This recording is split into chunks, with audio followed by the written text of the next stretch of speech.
Բարև ձեզ, Ստեփան Գրիգորյան, YouTube-յան ալիքի մասնակիցներ, ողջունում եմ ձեզ բոլորիդ, այսօր օգոստոսի 19-ն է, մենք շարունակում ենք մեր աշխատանքը, այսօր էլ ունենք լրջագույն հարցեր քննարկելու,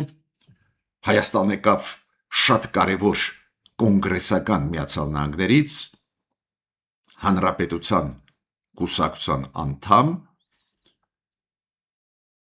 ինչի մասին էին խոսում ինքը վարչապետ Նիկոլ Փաշինյանի հետ և Արարատ Միրզոյանի հետ, դրա մասին կխոսենք, անպայման այսօր կխոսենք Ադրբեջան-Ռուսաստան հարաբերությունների մասին, այն որ Ռուսաստանը Ադրբեջանի հետ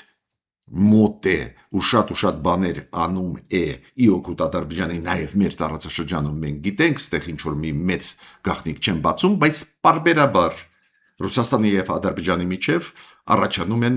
լուրջ խնդիրներ, նաև այդ թվում ԶԼՄ-ների դաշտում, իրար դեմ լուրջ քննադատություններ, նույնիսկ սպառնալիքների հասնող ու հետաքրքիր է, որ Ադրբեջանի դատախազությունը միջազգային հետախուզության մեջ հայտարարեց 3 Ռուսաստանի ճանաչված դեմքերին կապված ԶԼՄ-ների հետ, նաև այդ թվում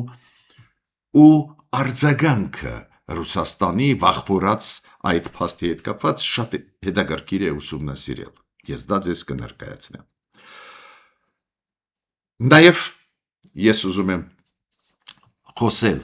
այսօր Ռոսսելխոզնադզորի հայտարարության մասին, մեր ապրանքների որակի մասին ու ամենակարևոր այսօրվա թեման կապված է Աննա Հակոբյանի հետ,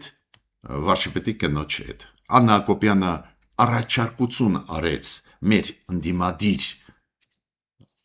երկու ֆրակցիաներին, Ուժեղ Հայաստան, մեկ շատ կարևոր հարցի հետ կապված, որը կապված է ընտանեկան բռնության հետ։ Այդ երևույթը կա, դժբախտաբար մեզ մոտ, չնայած որ հայ ժողովուրդը ունի մեծ ավանդույթներ, նաև այդ թվում ընտանեկան ավանդույթներ, շատ դրական, շատ կարևոր, բայց այդ երևույթը ցավոք պետք է ասեմ, որ կա, ես կբերեմ ստատիստիկան դրա հետ կապված և Աննա Հակոբյանի նախաձեռնության մասին կխոսենք։ Անչափ կարևոր նախաձեռնություն է, ողջունում եմ այդ նախաձեռնությունը ու դա է պատճառը, որ այսօր անպայման այս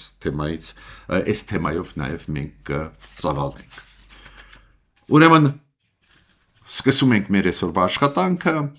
տրադիցիոն ես այդ ավանդույթը, որ ես խնդրում եմ ձեզ բաժանորդագրվել, կիսվել, լայքել, աջակցել մեր YouTube-յան ալիքին, քանի որ այս ձեր քայլերը աշխատացնում են մեր YouTube-յան ալիքը, չեմ ուզում թաքցնել ձեզանից, պայքարը ինֆորմացիոն դաշտում գնում է դաժան, ու այդ պայքարը ոչ միայն գնում է Հայաստանի դեմ կամ Հայաստանի ներսում, նաև ամբողջ աշխարհում, ինֆորմացիոն պայքարը, կիբերհարձակումները դարձան սովորական երևույթ և պետությունների դեմ են քայլեր անում և հաճախ պետությունները փորձագետների դեմ են անում փակելու համար փորձագետների ձայնը, որ օբյեկտիվ ինֆորմացիան դուրս չգա Հայաստանից, Հայաստանի մասին, քանի որ Սփյուռք կա, մեզ լսում է, Սփյուռքը պետք է մենք սնենք օբյեկտիվ ինֆորմացիայով, այո, պայքարը գնում է։ Ու դա է պատճառը, որ ես միշտ ձեզ խնդրում եմ ակտիվ եղեք, որ այն նյութերը, այն ուսումնասիրությունները, որոնք մենք կատարում ենք նաև այդ թվում ձեզ հետ, ավելի ակտիվ տարածվեր և Սփյուռքայության մեջ, և Հայաստանի Հանրապետության քաղաքացիների մեջ։ Ուրեմն, սկսում ենք մեր այսօրվա աշխատանքը, շատ կարճ արձագանքեմ Ռոսսելխոզնադզորի հայտարարությանը։ Դուք գիտեք, այդ մարմին է Ռուսաստանի, որը որոշում է ընդունում այս կամ այն ապրանքները գյուղատնտեսական, որոնք մտնում են Ռուսաստանի տարածք, համապատասխանում են ԵԱՏՄ-ի ստանդարտներին և Ռուսաստանի ստանդարտներին, թե ոչ, հաճախ Ռոսսելխոզնադզորը Ռուսաստանը Կրեմլը օգտագործում են որպես քաղաքական լծակ ճնշել պետություններ, ես պնդում եմ, որ մեր ապրանքների համար Ռուսաստանի փակված շուկան այսօրվա պայմաններում եւ ԵԱՏՄ-ի փակված շուկան կապված են քաղաքական հարցերի հետ, այլ ոչ թե նրա հետ, որ մեր ապրանքները չեն համապատասխանում որակով այդ ստանդարտներին, ու Ռոսսելխոզնadzորը փաստորեն դարձավ քաղաքական գործիք Կրեմլի ձեռքում։ Բայց ցանկացած դեպքում ֆորմալ ինչ որ աշխատանք գնում է մեր պատկան մարմինների Ռոսսելխոզնadzորի հետ, մերոնք փորձում են ապացուցել, որ մեր ապրանքները գյուղատնտեսական համապատասխանում են չափորոշիչներին, Ռուսաստանի պահանջներին եւ ԵԱՏՄ-ի։ Դա է պատճառը, որ ուզած-չուզած պետք է հետևես Ռոսսելխոզնadzորի հայտարարություններին,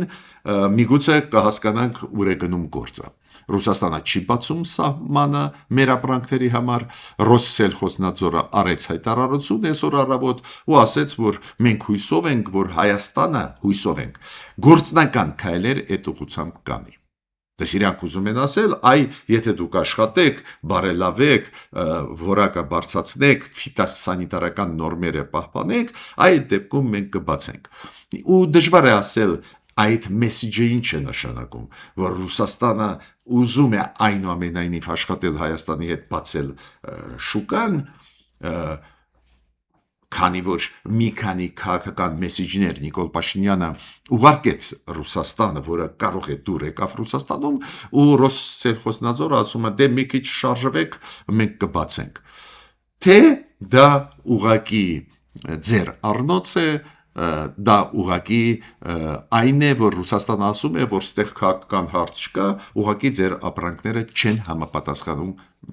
որակներին կամ պահանջներին։ Չգիտեմ որն է տարբերակներից, ես հակված չեմ հավատալ, որ Ռուսաստանը մոտ ժամանակներս կբացի իր սահմանը մեր ապրանքների համար։ Հակված չեմ հավատալ։ Հիմա Փաշինյանը ընդունեց Համադեին։ Աբրամ Համադե դա կոնգրեսական է, ներկայացուցիչների պալատի պատգամավոր, կոնգրեսական, ինչով է ինքը հետաքրքիր, շատ հետաքրքիր է առաջինը, որ ինքը երիտասարդ կոնգրեսական է, 35 տարեկան, նախկինում Արիզոնայում դատախազ էր աշխատում, ինքը ռազմական ոլորտից է, ինքը մասնագետ է, սպա է, հակաաբեկչական անվտանգության հարցերով, բավական լուրջ դեմք է, ու ինքը եկավ Հայաստան։ Ինքը հանրապետական կուսակցությունից է, դա էլ շատ կարևոր գործոն է, քանի որ պարզ է, որ այդ այցելությունը կապված է հենց Դոնալդ Թրամփի իր թիմի ցանկության հետ, միգուցե իրան ուղարկեցին ճշտելու ինչ ենք մենք անում, ինչ չենք անում, որ ուղղությամբ գնում ենք, միայն կարելի է ողջունել այս ձևի այցելությունները Հայաստան, ինքը հանդիպեց պարզ է, որ Նիկոլ Փաշինյանի հետ, հանդիպեց արտգործնախարար Արարատ Միրզոյանի հետ, թեմաները քննարկման պարզ է, ինչի հետ են կապված։ Հայաստան Միացյալ Նահանգներ համագործակցությունը ռազմավարական նշանակություն ունեցող տարբեր ոլորտներում, արհեստական բանականություն, բարձր տեխնոլոգիաներ, նաև խաղաղության օրակարգից խոսացին, TRIP ծրագրից խոսացին, դա հասկանալի է, բայց կարևոր է, որ այս ձևի մարդ հանրապետական կուսակցությունից այս ձևի փայլուն կենսագրությամբ ու բավական երիտասարդ եկավ Հայաստան ու ստեղ մերոնց հետ մանրամասն խոսեց այդ մոտ ժամանակվա ծրագրերի մասին, որոնք պետք է իրականացվեն Հայաստան Միացյալ Նահանգներ, նաև այդ թվում TRIP Դոնալդ Թրամփ ուղու ծրագրի հետ կապված։ Հայաստանը դուք գիտեք, արտաքին հարաբերություններում բավական ակտիվ է, բարեբախտաբար վերջի տարիներին, նույնիսկ աֆրիկյան երկրների հետ հիմա գնում են քաղաքական կոնսուլտացիաներ, ինչը ճիշտ է, օրինակ Ռուանդայի հետ քաղաքական կոնսուլտացիաներ արտգործնախարարների միջև անցան վերջի ժամանակներս, աֆրիկյան կոնտինենտում գտնվող երկրների հետ նաև պետք է աշխատել, փորձը ցույց է տալիս, որ դա հաճախ կարևոր է։ Արարատ Միրզոյանը ունեցավ հեռախոսազրույց Վրաստանի արտգործնախարար Մակա Բոչորիշվիլիի հետ, Բոչորիշվիլին Մական շնորհավորեց Արարատ Միրզոյանին վերանշանակվելու կապակցությամբ արտգործնախարար, պարզ է Վրաստանը ինչքան կարևոր է մեզ համար, ես չէ որ պետք է ձեզ բացատրեմ, բոլորդ հասկանում եք, ու շատ կարևոր է, որ այդ մշտական կոնտակտը կա վրաց մեր գործընկերների հետ։ Հիմա անցնում եմ կարևորագույն թեմային այսօրվա, Ադրբեջան-Ռուսաստան հարաբերությունները։ Ուրեմն Ադրբեջանը ընդունեց որոշում դիմել միջազգային կամ հայտարարել միջազգային հետախուզում 3 Ռուսաստանի բավական ճանաչված դեմքերի։ Ուրեմն Մոսկվա 24 հեռուստաալիքը ունի ամենակարևոր դեմքերից մեկը լրագրող Իվան Կնյազևը, որը ամենագլխավոր ծրագրերը Մոսկվա 24-ի քաղաքական ծրագրերի վարողն է։ Բացի դրանից կա քաղաքագետ, մեդիա ԶԼՄ-ների էքսպերտ Սիմեոն Ուրալովը եւ կա լրագրող միաժամանակ, որը Ռուսաստանի տրանսպորտի նախարարի խորհրդականն է Ալեքսեյ Չադայևը։ Այդ 3 մարդիկ հաճախ հանդես են գալիս, ելույթներ ունենում են Ռուսաստանում տարբեր ալիքներում, նաև Մոսկվա 24 ծրագրից մեկում, ու իրանք քննարկում էին հարցեր կապված Ադրբեջանի հետ։ Այնտեղ տարբեր բաներ քննարկվում էին իրենց կողմից, քննարկում էին հարցեր կապված Ադրբեջանի արտաքին քաղաքականության հետ, քննարկում էին հարցեր կապված Ադրբեջանի տրանսպորտ կոմունիկացիոն ծրագրերի հետ, քննադատում էին Ադրբեջանը, որ շրջանցում է Ռուսաստանին, քննադատում էին, որ Ադրբեջանը աջակցում է այլ երկրներին, օրինակ Ուկրաինային, շատ բաներ էին իրանք խոսում։ Ու Ադրբեջանը համարեց, որ իրանք սպառնում են Ադրբեջանի տարածքային ամբողջականությունը, կոչեր իրանք իբր արել են Ադրբեջանի դեմ, Ադրբեջանի իշխանությունների դեմ, որ կոչ են արել բռնի ուժով փոխել Ադրբեջանի իշխանություններին, չգիտեմ, այս հայտարարության մեջ ասվածը Ադրբեջանի դատախազության որն է ճիշտը, որը սխալ, Ադրբեջանը հյուրահատուկ ընկալում է ցանկացած քննադատություն Ադրբեջանի նկատմամբ, բայց փաստը մնում է փաստ, որ գլխավոր դատախազությունը Ադրբեջանի հետախուզության մեջ հայտարարեց այս 3 Ռուսաստանի քաղաքացիներին ու բավական ճանաչված մարդկանց։ Ադրբեջանը դժգոհ է վերջի ժամանակվա օգոստոսի մի քանի ելույթներից այս մարդկանց։ Ավելին, Ադրբեջանի արտաքին գործերի նախարարությունը կանչեց Ռուսաստանի դեսպանին ու ամբողջ այս փաթեթը բողոքների ներկայացրեց Ռուսաստանի դեսպանին գտնվող Բաքվում, կանչեցին արտգործնախարարություն Ադրբեջանի, նաև գումարեցին Սպուտնիկ Ադրբեջան այս ծրագրի մեջ եղած նյութերը Ադրբեջանի դեմ ուղված, էլի հաղորդումների հետ կապված տարբեր բողոքներ ներկայացրեցին Ռուսաստան։ Դուք կարող եք ասել, դե հիմա ներկայացրեցին, նայենք Ռուսաստանի արձագանքը։ Ապշեցուցիչ էր ինձ համար Ռուսաստանի արձագանքը։ Առաջինը Ռուսաստանը պահանջեց Ալեքսեյ Չադայևից, որ դուրս գա իր պաշտոնից, որ հրաժարվի իր պաշտոնից, ինքը խորհրդականներ Ռուսաստանի տրանսպորտի նախարարի։ Ինչու այնտեղ էր ինքը, քանի որ ինքը մասնակետ է նաև այդ տրանսպորտ կոմունիկացիոն հարցերում ու շատ էր մեկնաբանում Հյուսիսարավ եւ այլ տարբեր ծրագրեր կապված տրանսպորտ կոմունիկացիոն կապերի հետ աշխարհում եւ Ռուսաստանի աշխարհի հետ։ Ուրեմն իրեն հանեցին գործից։ Մեկ բողոքով Ադրբեջանի։ Երկրորդը Մարիա Զախարովան այսօր հանդես եկավ, Մարիան Զախարովան, ու Մարիա Զախարովը ասաց, չէ, Ադրբեջան այս մարդիկ ինչ ասում են, դա չի համապատասխանում Ռուսաստանի քաղաքականությանը։ Բոլորս գիտենք, որ Ռուսաստանում անկախ լրագրող չկա, Ռուսաստանում չկա հեռուստաալիք, որը անկախ է։ Ուրեմն Մոսկվա 24-ը ու Մոսկվա 24-ի գլխավոր լրագրողներից մեկը Իվան Կնյազևը այս իշխանության մարդն է, Պուտինի մարդն է, կամ Պուտինի շրջապատի մարդն է, բայց տեսակ ոնց հրաժարվեցին նույն պահին, վախեցան Ադրբեջանի դժգոհությունից Ռուսաստանը ու Մարիա Զախարովան ասեց իրենք մեզ հետ կապ չունեն, իրենք խոսալը մի կվերագրի Ռուսաստանի պետությանը իշխանություններին։ Միայն մի բան խնդրեց Մարիա Զախարովան, ասեց, բայց Ադրբեջանում էլ մեր դեմ ուղված շատ են զելեմեներում նյութերը, եկեք երկխոսան մեջ մտնենք, որ իրար դեմ այդ զելեմեներում ալիքներ չբարձրանան, բայց ռեալ Ռուսաստանը հրաժարվեց օգնել իրենց քաղաքացիներին։ Պատկերացնում եք ինչ է կատարվում։ Ավելին Ադրբեջանը այդքան ոգևորված է իր ուժեղացումով, իր ակտիվ աշխատանքով աշխարհով մեկ, այդքան ողջևորված է, որ Դոնալդ Տրամպը պետք է իրանց հրավիրի Իլհամ Ալիևին դեկտեմբերին մեծ 20-յակի գագաթնաժողով, որ Ադրբեջանը նույնիսկ ամերիկյան ֆեդերալ դատարան գործ տվեց CNN-ի դեմ։ CNN-ը հաղորդում արեց օգոստոսին կապված Ադրբեջան-Իսրայել համագործակցության մասին ու այնտեղ իրանք տվեցին նյութեր, որոնց համաձայն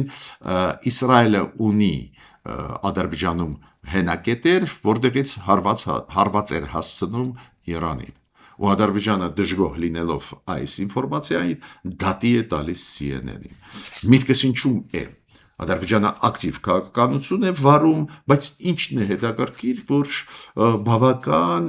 զգուշավոր արձագանք է տալիս Ռուսաստանը։ Մենք Ռուսաստանի դեմ ոչ մի քայլ չենք արել,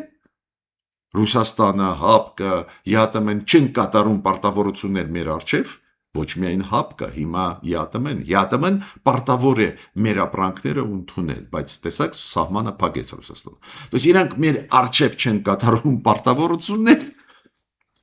ու մեր վրա կներեք ժողովրդի լեզվով ասեմ բալոն են գլորում։ Մեր վրա հաչում են, քննադատում են մեզ եւ այլ։ Ադրբեջանի դեպքում պատկերացնում եք Ռուսաստանը փաստորեն հրաժարվում է աջակցել իրենց քաղաքացիներին, որոնց Ադրբեջանի դատախազությունը հետախուզություն հայտարարեց իրենց հետ կապված։ Հետաքրքիր է։ Հիմա Ռուսաստանի վիճակի մասին։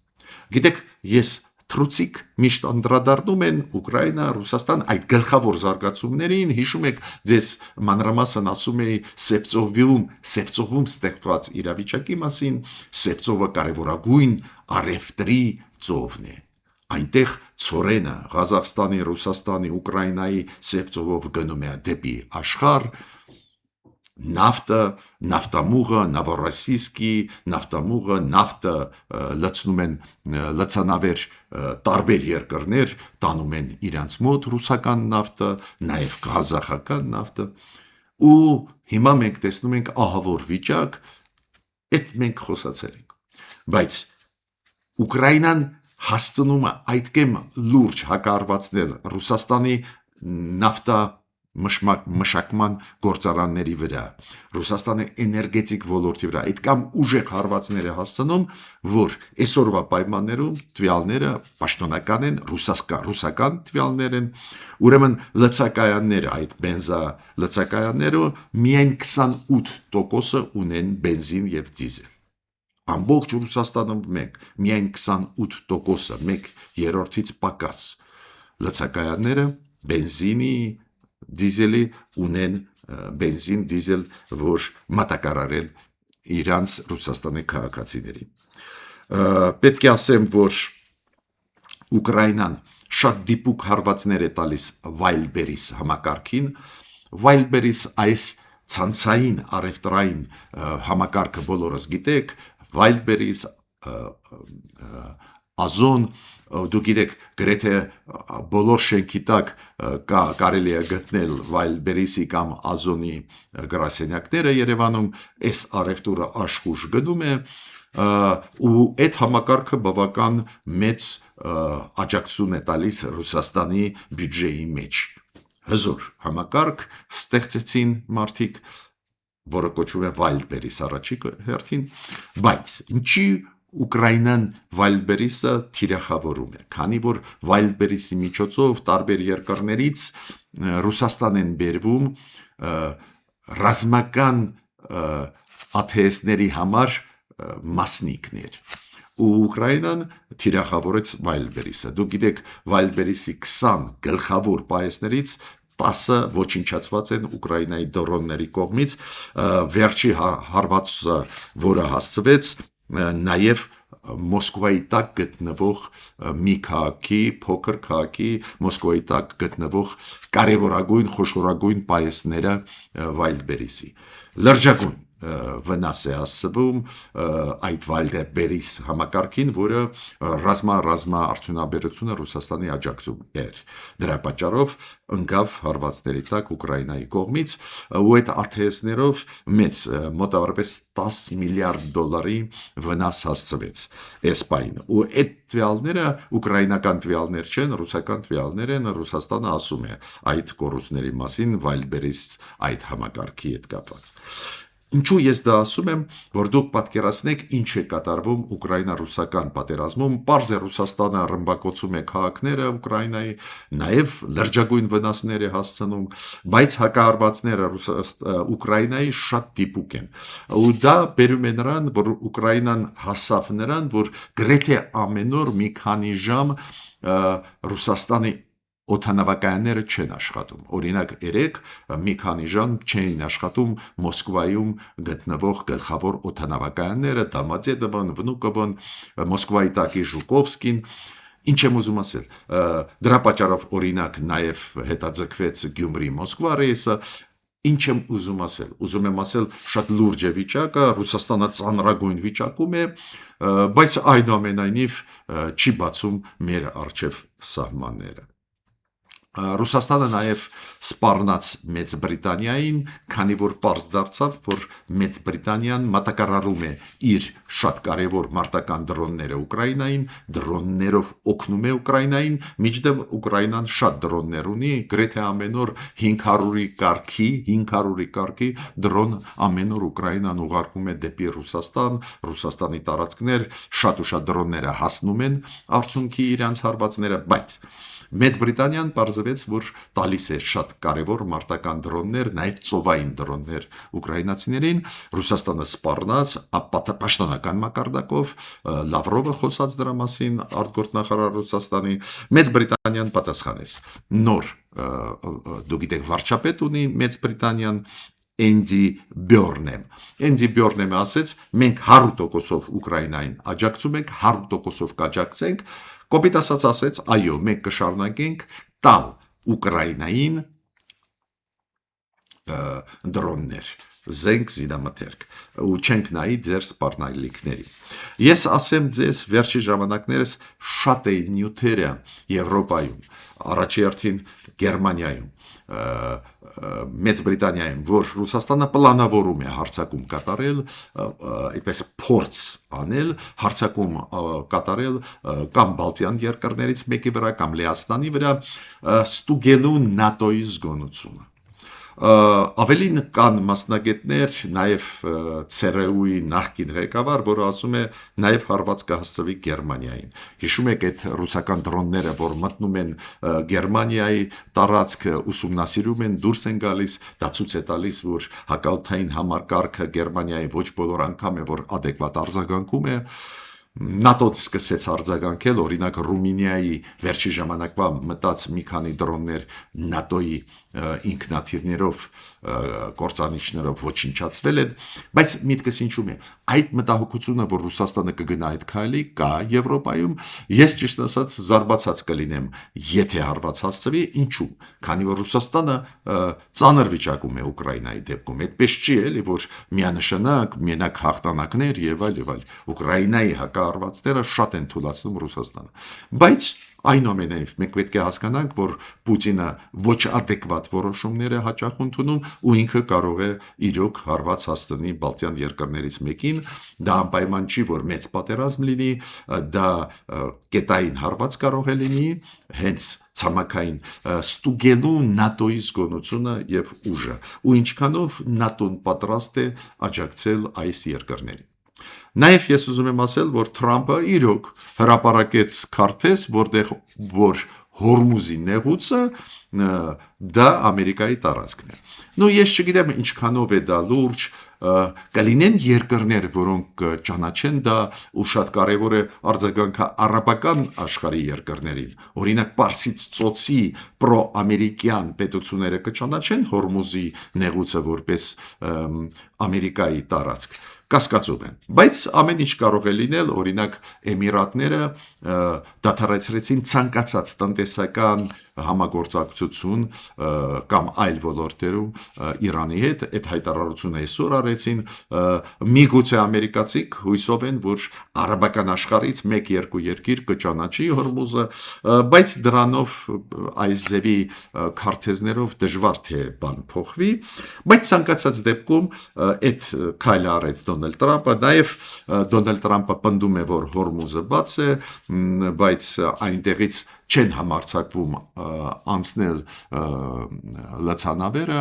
նայենք ոնց է լինելու, ոնց զարգացում կստանա, բայց տեսակ ինչ մեծ փոփոխություններ են կատարվում աշխարհով մեկ, նույնիսկ Ամերիկան ուզում է Հորմուզի նեղուցը Իրանով անի, Տրամպը ուզում է։ Ես ուզում եմ ասել, որ կարևորագույն այսօրվա հարցը, այնուամենայնիվ գլխավոր հարցը, դա Աննա Ակոպյանի նախաձեռնությունն է։ Աննա Ակոպյանը կինն է վարչապետի, բավական ակտիվ, աշխատում է մի շարք ոլորտներում, նաև կանանց իրավունքների պաշտպանության ոլորտում։ Ինքը այնտեղ անում է քայլեր, ու ինքը դիմեց երկու ֆրակցիաների ղեկավարներին, Նարեկ Կարապետյանին եւ Աննա Գրիգորյանին։ Իրանք ղեկավարներ են ընդդիմադիր ֆրակցիաների մեր ազգային ժողովի Ուժեղ Հայաստան։ Նու ես այդ ուժերը կոչում եմ ռուսամետ ուժեր։ Ինքը իրանց դիմեց, ասեց, որ ընտանեկան բռնությունը կա Հայաստանում, եկեք աշխատենք միասին, փոխենք օրենսդրությունը, որ ընտանեկան բռնությունը դիտվի որպես առանձին հանցագործություն, ու այդ ավանդույթը, որ երբ որ ամուսինը կիրառում է բռնություն կնոջ նկատմամբ, այն ավանդույթը, որ դա համարվում է ընտանեկան ներսի պրոբլեմ, որ ջարդենք, որ այդ երևույթի դեմ պայքարենք։ Շատ կարևոր նախաձեռնություն է, ես չգիտեմ, արձագանքեցին այդ ընդդիմադիր ֆրակցիաների ղեկավարները այս նախաձեռնությանը Աննա Ակոպյանի, որ ասում է եկեք համագործակցենք, այդ ակտուալ թեմա է, չգիտեմ իրանց արձագանքը, իմ կարծիքով իրանք հակված չեն լինի համաձայնվել, համագործակցել, բայց նայենք միգուցե երբ որ այս իմ նյութը մտնի եթեր այսօր այսօրվա երկրորդ կեսին մենք պատասխան կունենանք, բայց նախաձեռնությունը ես միանշանակ ողջունում եմ։ Ես ձեզ պետք է ասեմ այն ստատիստիկայի, որը կա ընտանեկան բռնության հետ կապված, ցավով պետք է ասեմ, որ այս տարվա առաջի 6 ամսվա ընթացքում 814 ընտանեկան բռնության դեպքեր ֆիքսվեցին։ Շատ ու շատ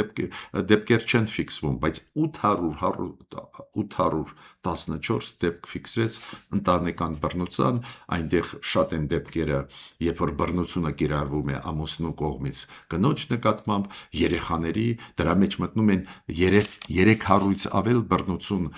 անչափահաս երեխաների նկատմամբ։ Այո, մենք բոլորս գիտենք, դա գաղտնիք չի, հայ ժողովուրդը ունի մեծ ավանդույթներ, նաև ընտանեկան ավանդույթներ, փայլուն, հարգանք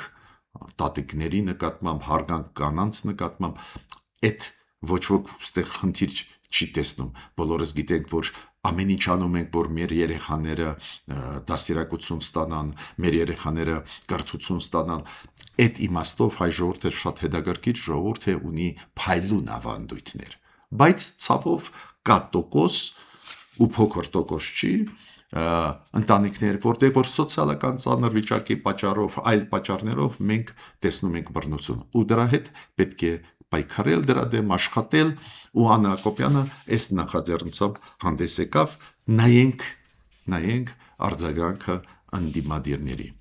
Ես ավարտեցի իմ ելույթը, մինչ նոր հանդիպում։